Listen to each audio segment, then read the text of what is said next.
Hello. Hey Danny, how you going? Welcome, good, welcome. You're like me, you're early. So that was good. We got to have chat before we went live. It was great. I had to organise the kids. That's why I was so early. To get them all separated. How do they handle you being on interviews? Do they like to watch and listen? No, not really. They don't like it, to be honest, because they've got to be quiet. So they've actually gone up to my partner's mum's house, which is just up the road. So gonna get spoiled by Nan. Go up and she can give them some sugar and ice cream and Yeah, they can high. Yeah. That's what family are for. Kaz right. is in the room and she said hi. Wade is in the room and he said that you're an absolute legend and he follows you on Tickety Tockety. What a legend. He's an absolute legend. Hello, Liam. Hey Wade, hey Kaz, how you going? So we were talking about TikTok before we went live. You're obviously better at it than me. I'm not good with TikTok. It just doesn't. I can't. Not great with that. I'm not great either. I think being a musician, the thing that I wasn't aware of was that you have to be kind of like a content creator as well. And everyone that I've talked to in the industry has said the same thing. So I think it's just trying to make yourself available to be able to work behind the scenes and kind of treat it like a job. It's hard, isn't it? Because and I always say there's so many platforms too now, and you do an edit for one and then it's a completely different thing that you need to do for the other one. So you can't even use it. Like it's not, it's I find myself doing the exact same thing. Yeah. We've been working slowly on podcasts because everyone keeps on pushing for one. But the amount of time that it takes to edit it, you just I don't know how they do that every week and then all the content as well, because it's 5 or 6 hours an episode to get lots of things out, and it's huge. So I don't know if you know Kaz, but Kaz does a lot of amazing reviews. But she was trying to put it in the comments and it didn't work. She'll send it to you somehow. Thank you, Kaz. Kaz, try putting it in the Facebook comments in case that is different. I don't know if the YouTube one's different. I don't know. I haven't got changed any settings, I promise. So hopefully you can get it in there. I always love Kaz's reviews. They're really good. I look forward to hearing. Your first time here, so tell us about your story. You've got a really exciting musical story. You've done a lot of different things, but tell us how you got into music and what drew you through to where you are now. I got into music pretty early, not as playing, but my dad played guitar and sang. So I remember when I'd go to his house in the holidays, watching him pick up the guitar and play it, and it was never in tune or anything like that, but he made it sound good. And then I thought, is that where the music on radio comes from? That was probably the first time that I knew what a guitar was. And then when I was in school, all my mates played guitar, so I decided that I wanted to learn and be part of the boys. And I just stuck with it. I took it to school every day, and at lunch and recess, I was playing guitar in the music rooms rather than hanging out with everyone. So I was a bit of a loner, but it worked out for me in the end. It's starting to pay off. Starting to. How many of your friends are still playing guitar though? Are you the only one, or all of them pretty much? All of them. All of them. One of them's in a really good band in Australia called the Vans. Another one is a music teacher at school. They've all stuck with it in some form or other. That's really special, actually, because you don't normally see people that go all the way through.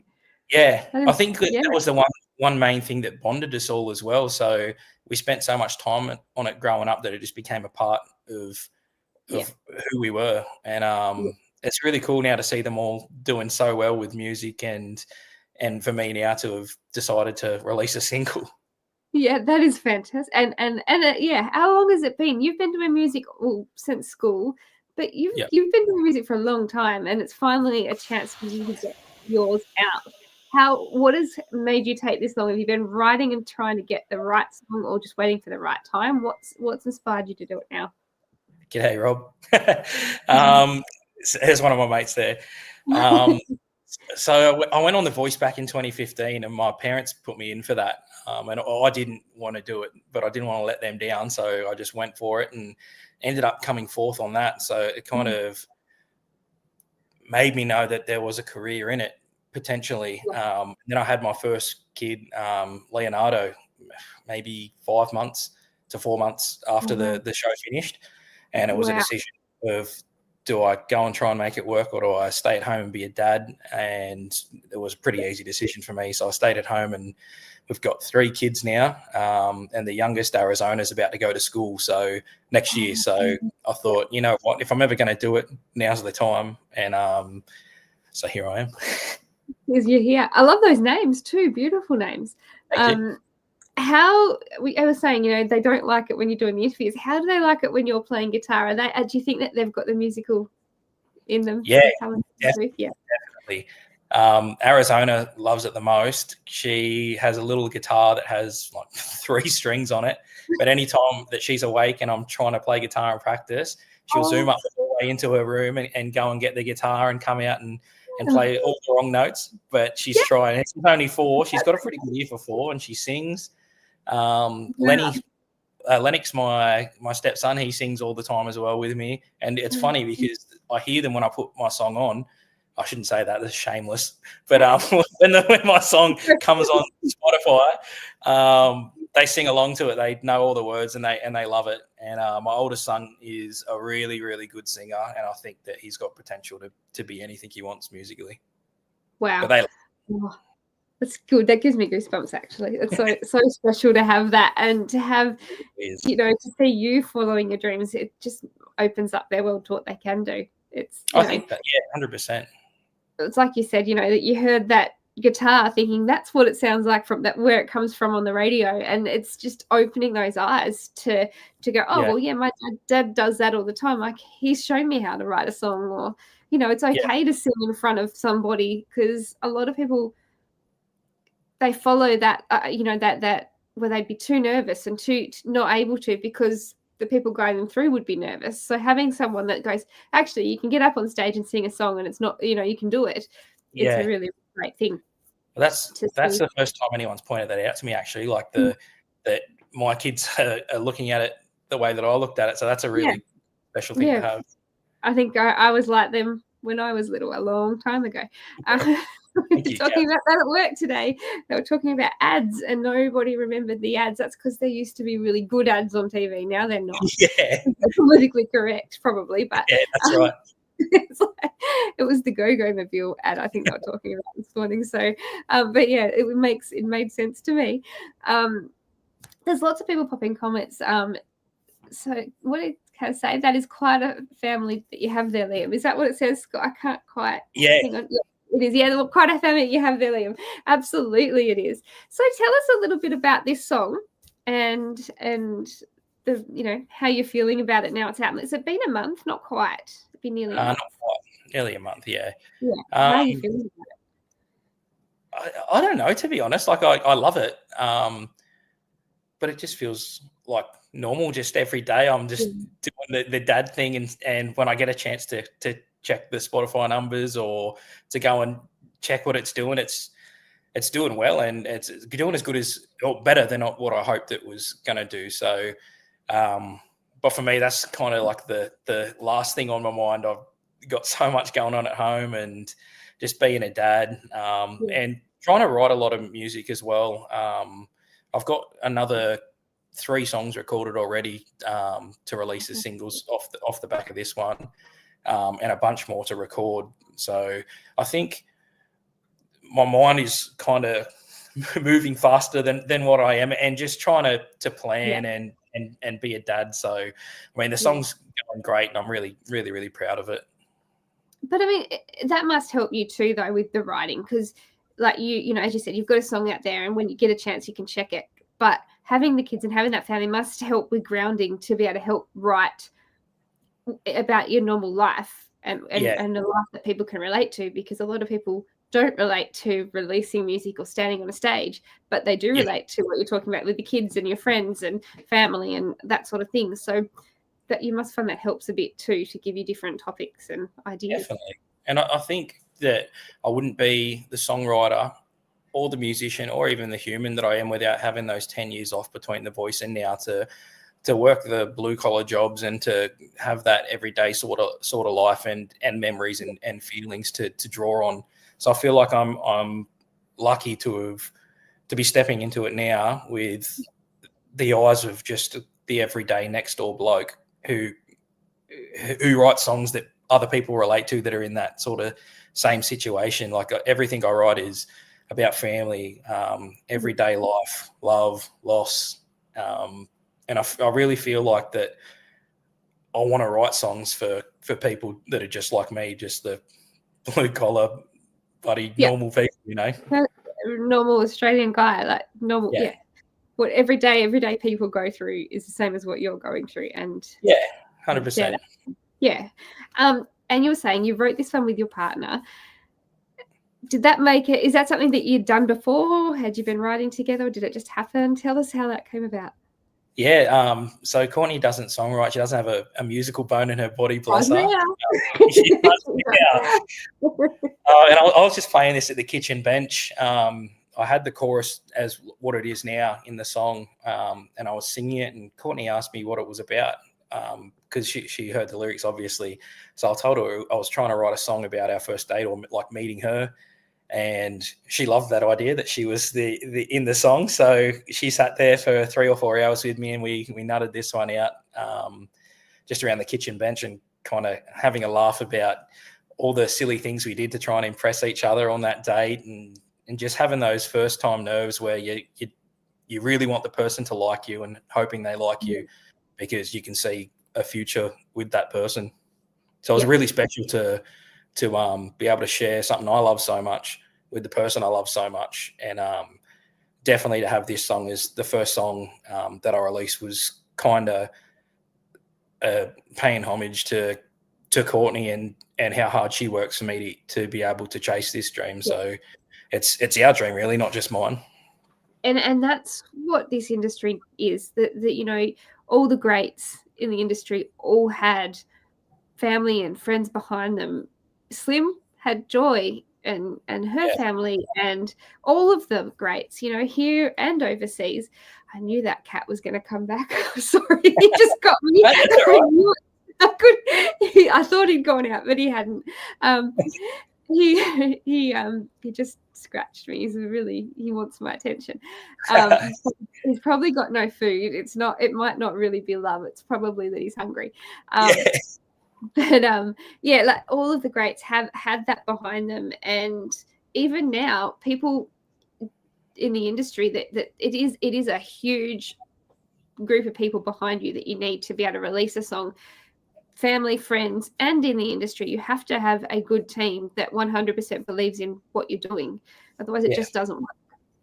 Yeah, that's right. And I think no one else is going to do the job for you like family with, and having Courtney has just been a godsend.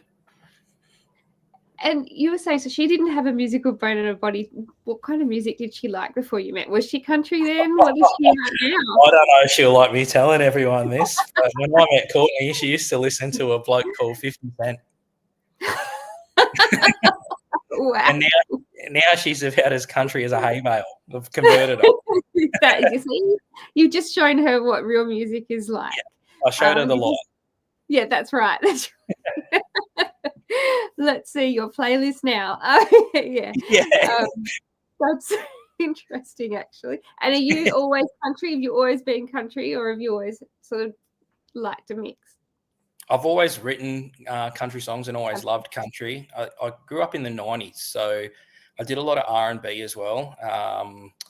And I think more so back then, I was kind of trying to play. I was doing cover shows and stuff, so I was trying to play kind of what I thought everyone else wanted to hear rather than what I wanted to play and what I wrote myself. But I think I'm lucky because I've got so many songs now that are all country songs that have never seen the light of day. So I've got plenty to choose from. But my mum loved country. My grandfather liked country.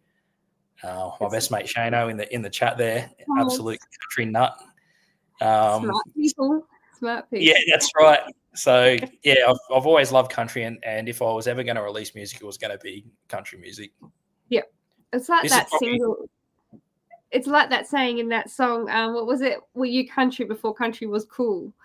Was that line. Yeah, it's the same, that saying. Yeah, this is probably the least country song I have. I feel like this is Yeah. a lot more poppy than country. Yeah, I like this song. I think it's fantastic. I know you've got your guitar there. Are you still wanting to do a song for us? Yeah, did you want me to play this song or? You can choose. We are. You can have whatever you like. I may as well. I'll play this song. Well, I will give you the room and I'll come back because I want to talk to you more about the film clip and all those things. Yeah, perfect. There's whiskey in you. It's out everywhere. Go and get some in you.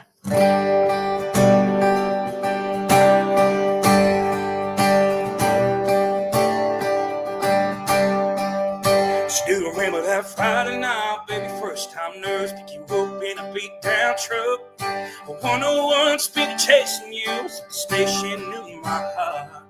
We did a little talking, did a little kissing, and we drank a little bit too much. I see you now like I saw you then, hiding up that small town bar. You want the best of me, anytime I ring, baby, I don't care what your daddy thinks, as long as I got whiskey in you. You pour me, then you light the fuse, and you burn me up like country cruise, baby. All I need is whiskey and you. Behave yourself, Robert.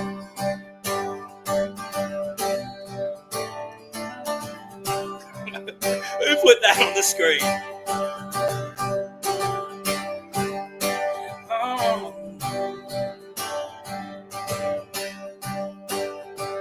We were tailgating, loving in the tray top bed. These are running all afternoon. Sipping Jack on nights, a little Morgan on the wireless. Preaching 3 quarts and the truth. I let the liquor talk through the whiskey glass. Little everything I love. Those nights we spent in a 4-wheel bed on the cover of that red dirt dust.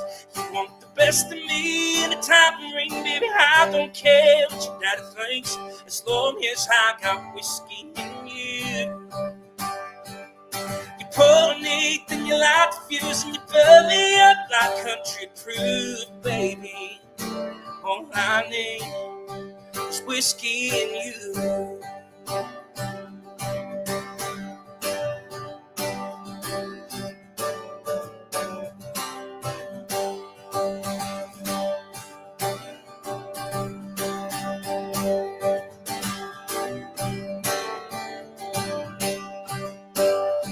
Want the best of me, anytime you ring, baby, I don't care what your daddy thinks, as long as I got whiskey in you. Hey, you want a pot of meat and you light that fuse, burn me up like country cruise, baby. All I need is whiskey and you. Oh, yeah, yeah. And you, yeah, it's all I need.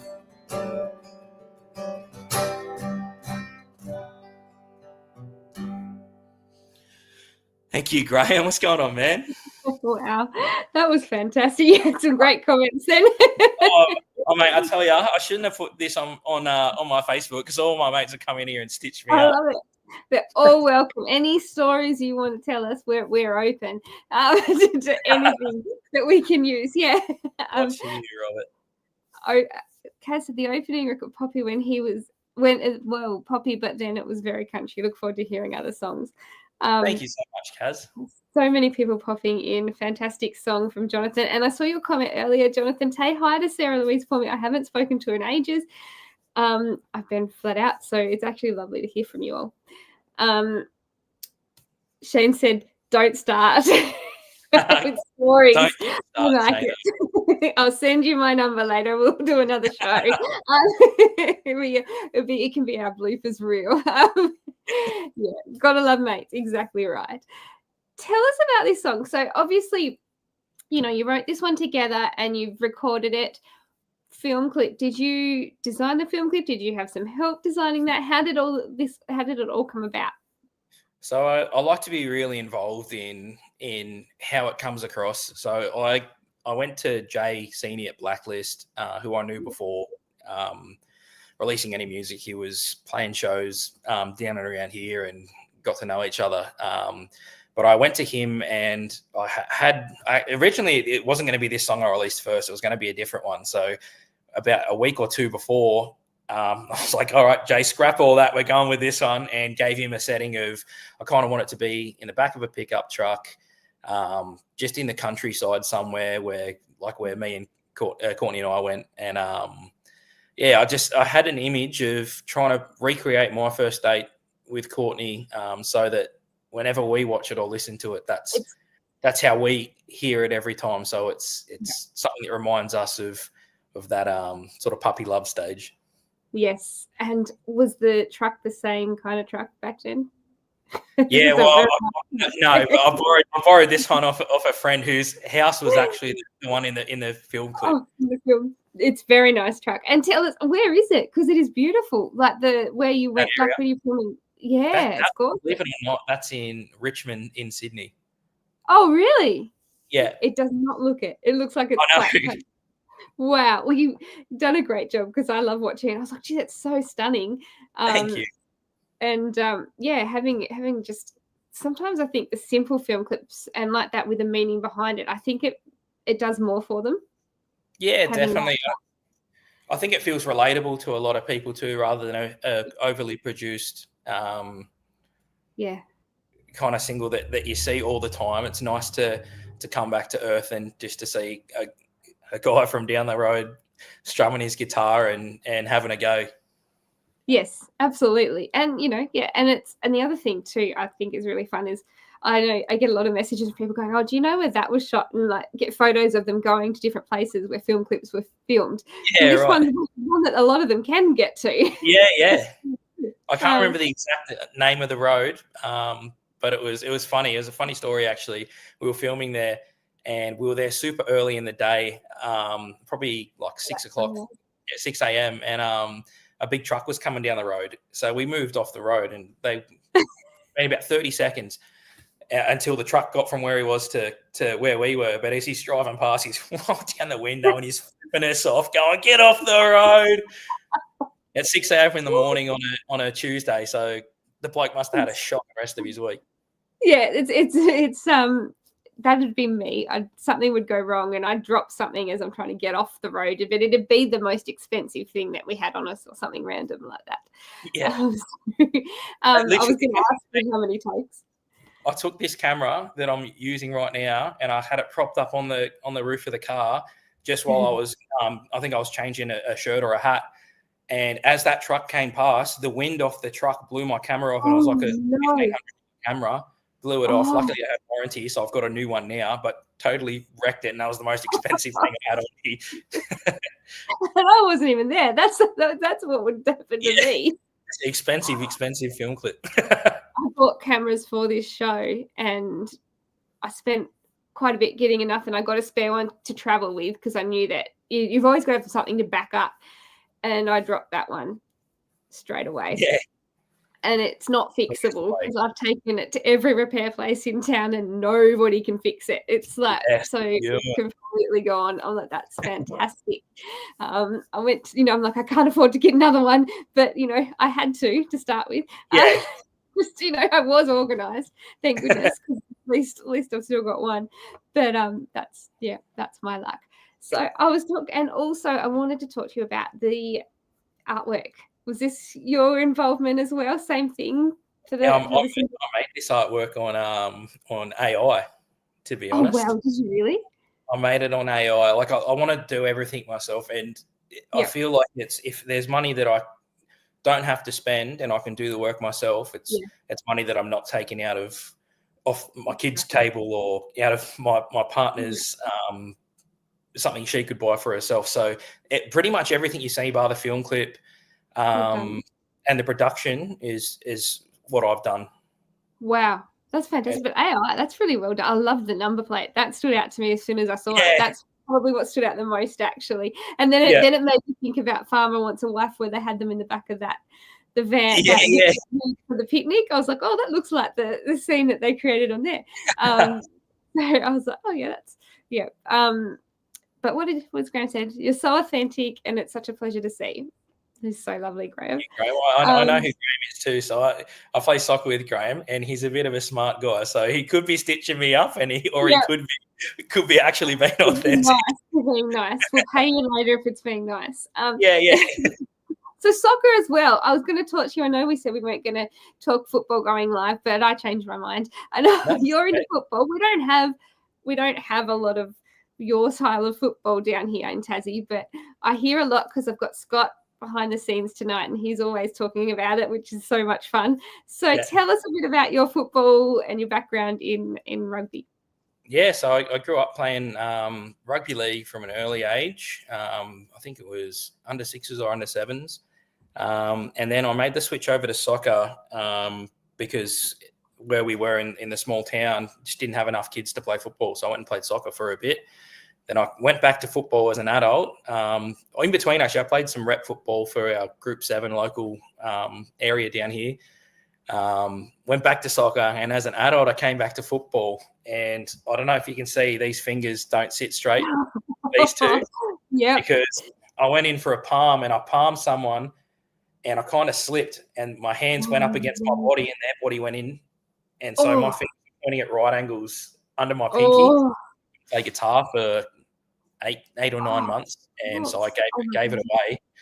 But I'm a football fanatic now. There's not many games that I miss from any of the teams. I like to just sit there and play Super Coach with Shano and beat him every week. And I just like to watch the game because I don't play it anymore. But also I love soccer now, and scored a goal on the weekend. Let's go, Graham. I was going to say, how did that go into soccer, or was that always there as well? That was always there. I grew up playing on and off playing both sports. So I was anything to kind of get outside and spend some time with mates. And soccer now is probably my one thing that I do that's, apart from fishing, that's not anything to do with music or family. It's just my own time to kind of unwind and be a guy. I understand the fishing. I AFL footy, I understand that too, but fishing I can completely understand. I think that's the only time that I sit still and I'm happy to just sit still, because it's different when there's a fishing rod. I don't care if I catch one. It's just different when there's a fishing rod in your hand. Yeah. It's just that peaceful time where you just kind of have to think to yourself while you wait for a fish, or that's the best part. And I think the best part for me is that my kids all love it. My daughter is a little fishing nut as well and always wants to go fishing. So I've always got an excuse to tell Courtney that, the kids want to go back. Fishing. Yeah, they're really great. They've been asking me all day. Yeah. I don't have voice. What can I do? Yeah, I've just got to do it. You've got to do these things. Yeah, that's right. Shane said that you were rubbish at football anyway. This guy. How did I know that you were going to put that up on the screen too? You were waiting for it. You were always good at most sports. Give him a sticker of ball or any kind. He was good at it. Thanks, Mum. Well paid. That's my mum there saying I definitely wouldn't be where I am musically without her putting all her time and money into getting me to all these different places all around New South Wales as a kid, and buying me all my gear and equipment when I was a kid. So pretty much everything I owe to Mum, and love you. And it, as we were saying before, it is a family thing.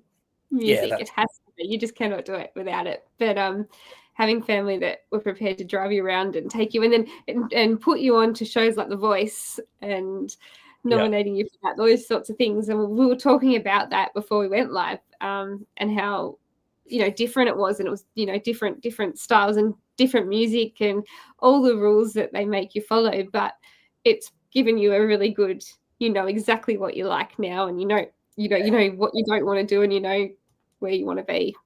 I think that's one of the main things I think of too. Like, I know what I'm not willing to give up at my age to find fame. And I feel like I'm not doing it for fame. I'm doing it for and not for success either. I'm doing it for, this is what I want to do and play my own songs. And I want to hopefully do it well enough to be able to make a living out of it, to support my family. And I remember I've got a guitar in there in the shed that was when I was on The Voice, I got everyone to sign it, all of the coaches, and just leave one piece of advice that they would give to an artist. So it's signed on the back. And Jesse J wrote, "Success is happiness. If you're happy doing what you're doing, you're successful." And I think I'm extremely successful because I've got a good family. I'm playing my music that I love to write and love to play, and just having a good old life over here. So I think I'm very successful. That is really good advice. Really good advice. I like that. And it's so true in this industry because it's very hard to measure success otherwise in this industry. You can watch one charts and be number one, and another chart you can be not on it. And charts don't really mean a lot. It's more about if people are relating to your music and you're getting that enjoyment out of it, then you've won. It's you've got a number one. It doesn't matter about the rest. If you've got a story to tell, and other people are wanting to listen to it, and that's pretty special. Yeah, and I judge my songs. I posted a video on Facebook the other day, and Courtney and my kids know that I judge my songs if the kids start singing them and want to dance around. And so if they like them, I don't care who else likes them. As long as they like them, I'm happy. Yes, and I like this one. So Scott pops up. He's got some fun facts there that I hadn't read them all, so he likes to throw them in, and I like it. He said you've been friends with Brad Cox for many years and worked together, performing alongside one another in the Southern Stars. Yeah, that would have been a very interesting time, I'd imagine.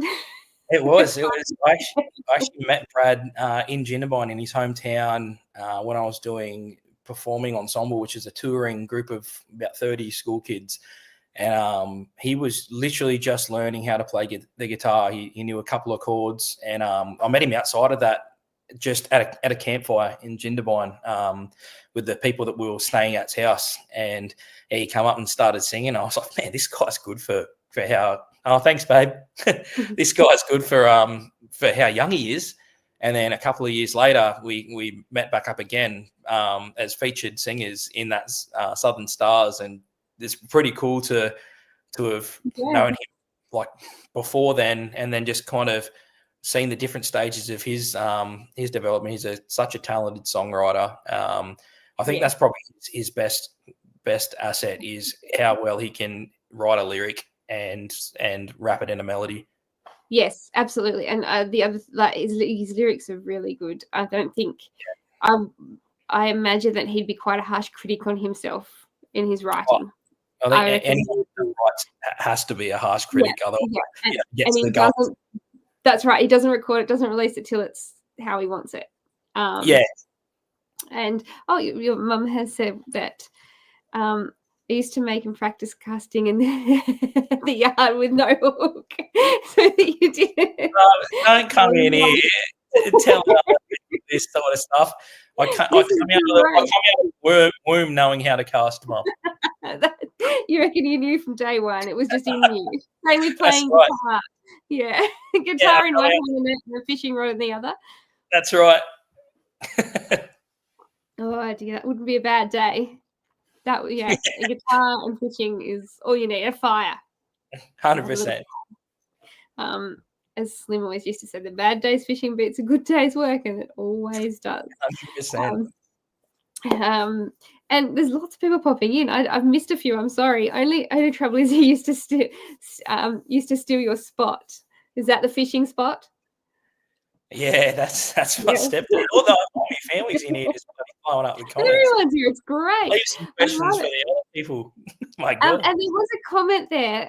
Kaz asked who your music influences are, which is, I reckon, a really hard question. So from my earliest country music influences would probably be the Eagles, Johnny Cash. Yeah. Who else?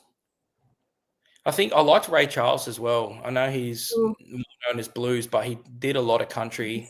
He did. And he was, Mum would attest to this, I listen to him every day. So I think I love Chris Stapleton as well, and Marcus King. So I really like that blues sort of sound through country. So, and you'll find a lot of that in some of my other songs that I'm going to release. But yeah, Eagles were definitely number one. I just love their harmonies, their lyrics, their musicianship. And it was one of Mum's favourite bands, so I got to listen to it a lot growing up. I think they were very ahead of their time too, in their lyrics and listening to their lyrics and what they were singing and what they were. Yeah, it was very ahead of their time. Yeah. So they were great influences for so many people and so many different genres too that have come from growing up to them. And Luke Combs is one of my Did you see him live? I did. I went to. That's what made me decide to do this. I was in the crowd, and I went home the next day after the concert, and I wrote probably the best song I've ever written in my life, called "Toughest Man," and I decided, you know what, I'm going to release it. So "Toughest Man" will be coming, then not this next one, but maybe the one after. Yeah. And it's a heart jerker, that one. Oh, how exciting. I can't wait. I love this song, so I can't wait for the next one. I can't believe how long we've been talking. I'm so sorry. I hope you didn't have another interview. You're right. I just looked at the time. It just disappears. I'm sure that people push the clock forward once they start talking. It just flies. But tell us, where is the best place? Because you were talking before, you do a lot of TikTok, you do a lot of social media. Where is the best place for people to keep an eye on you for the next lot of releases that you've got, or for any shows or anything like that? Yeah, I always say that Facebook and Instagram are the best because you can reach your followers directly. I've got, Spotify, Apple Music, Linktree, and TikTok as well. I've got YouTube, and I've also got my website, which is there, www.liammaihi.com. But that's probably Facebook and Instagram are the best places to find where I'm playing near you. And if you want any merch or anything like that, head over to the website. I was going to say merch because I know you have some merch, and I know Scott has a slide for that one too, which he's amazing. Thank you so much, Scott. How good is Scotty? I know. Everyone needs a Scott in their life. I tell you, they're fantastic. If I can support the Broncos. Yeah, it's his own. He warned me not to say it, but I had to give him the stitch up. I can see him in there laughing. He knows. You know, you've got to have some things that aren't as good as others, don't you? That's right. But no, it's been absolutely lovely having you. Kaz has popped a message. She said, "Love heart jerkers. Thanks, Liam and Danny and Scott." And Melissa said that you're a legend and your voice is top tier. Thank you. We've had all your family. We've had Courtney. We've had your mum. It's been lovely to see all your family popping in. Your stepdad, you were saying. It's the first time I've done anything like this, so they're extremely proud and they just love watching me do something that I love. So it's actually nice to have them all in here. I'll sign an autograph for them later in the family group chat. Yes, we'll do a. You can now put yourself on the guitar with some inspirational things for everyone else. Get out of my leave my fishing alone.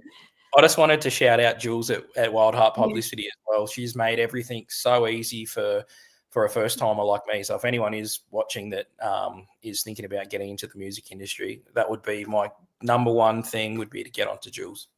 Yeah. Oh, she's wonderful. We've got some amazing publicists in this industry, but Jules just is so organized, so easy to work with. If there's never a problem, if something's not right or you can't do something, she just fixes it. Yeah. So like I said earlier, she's like my second mum. She's just so organised and such a lovely, lovely person. Yeah, she just loves what she does. And I think that's the thing about this industry. And I know that you've been in it for a long time, so you probably already know how welcoming the Australian country music industry is, and how much we all support each other. Nobody's unhappy about you getting a number one over them. There's none of that. It's all about supporting each other and having fun. And loving music. One of the main things I've learned is that there isn't a lot of gatekeeping amongst the artists, or the ones that I've met anyway. Robbie Mortimer he reached out to me on TikTok maybe a year ago, so well before I'd released anything. He just saw my originals and asked to do some songwriting with me. So we've been doing a bit of songwriting, and he's probably, for how good he is and how well known he is, he's probably one of the most down-to-earth people I've ever met. And really lovely. Him and Nathan have just kind of taken me under their wings and and have helped me out with no nothing to gain out of it. Like they're just, and that's sort of like, that's the country way, isn't it? Like you help your mate next door, and 100%. It's really cool to see people doing that well, that are so grounded and actually live the way that they sing. Yeah, 100%. I actually had Robbie's brother James here a couple of weeks ago. He stayed down here and did some recording down here. It was about 3 weeks ago, I reckon. 3 or 4, about 3 weeks, I think. And the Mortimers are great. There's honestly, and like all of the artists, I don't think we ever have anyone on here that we don't stay in touch with and enjoy having. But we're so lucky. So lucky. So welcome. Now you're in the family. You don't get to go away again. So you're in country music. You're here to stay now. Sorry. Be careful what you wish. Nah. That's what they said about me, and now they're stuck with me. But thank you so much for coming on. Have you got you might not have released it, so it's okay if you can't answer, but you were saying you've got more music to come. Have you got like a time frame? Is it this year, before it'll be this year. I'm considering doing Star Maker, so I'm going to try and get it out before Star Maker. So I've talked to Jules. She says October, but I think that might miss the cutoff. So I might just throw it out a little bit earlier. I can't remember what the date is for Star Maker. I'll have a look when we finish. Yeah. And see if I can find it. I know October is for Golden Guitars. It's usually the end of October for Golden Guitars. So yeah. Oh, another song before the end of the year. That means that hopefully you'll come back.